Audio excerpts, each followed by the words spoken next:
One of the questions that is increasingly being asked about the legal defense being mounted after the FBI raid of Mar-a-Lago to get all those documents back from Donald Trump is, are Trump's lawyers going to use the same stupid arguments that they're making on TV when it comes to courts of law?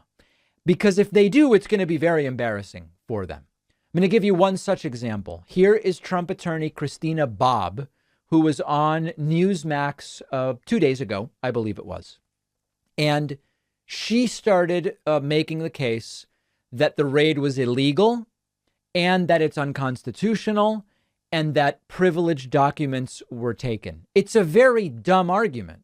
Is she willing to make it in court, or do they only make these arguments for the court of public opinion on TV? I don't know that anything about this raid was legal, but they did take attorney-client documents, and we know that because in the receipt of property that they gave us, they actually gave us two separate receipts of property. One of them is a shorter list. I think it only has about 5 or 6 items on it, and then you've got the other one that has the, 20 or so items on it.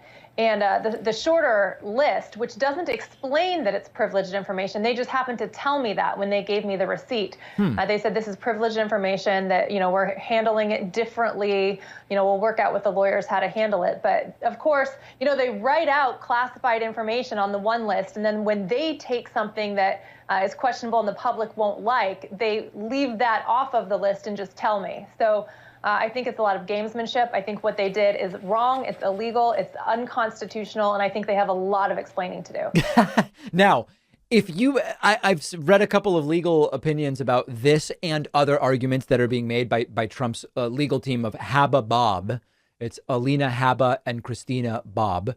Lawyers are basically laughing, like saying, OK, sure, you can say that on TV to try to convince people that what took place was wrong.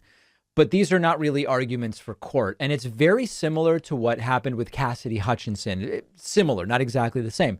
Remember that Cassidy Hutchinson was this aide to Trump's former chief of staff, Mark Meadows.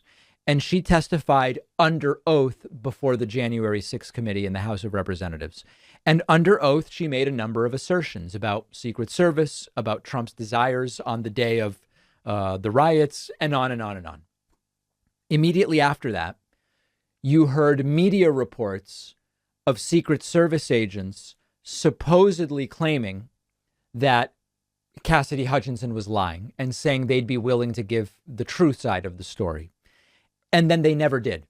And they were invited and they were welcomed, and the door was wide open from the House of Representatives for those Secret Service agents and others who said, Cassidy Hutchinson, not Christina Bobb, Cassidy Hutchinson is lying, to come in and make those claims under oath. And they never did. And often a strategy is, well, we don't want to lie under oath, so we will lie in the court of public opinion. We will lie in the media. And then as consumers, we have to think and say, okay, Cassidy Hutchinson was under oath in the House of Representatives. All of these other media statements are not under oath, and we're not even hearing it directly from the horse's mouth. Oftentimes they are reports of statements that are being made. Let's not consider that equivalent. And so when we think about, the legality of the search warrant, everything we know factually, looking at the search warrant, the affidavit, knowing that it was signed off on by Merrick Garland, knowing that it was signed off on by Christopher Wray, the FBI director selected by Donald Trump, knowing it was signed off on by a judge, that's substantive reason to believe that the raid was perfectly legal. You then have a lawyer on TV saying it was illegal and unconstitutional. Okay, well, these are not equivalent. Make that argument in court is what Christina Bobb should do. My guess is that that's not where they're going to be bringing this argument.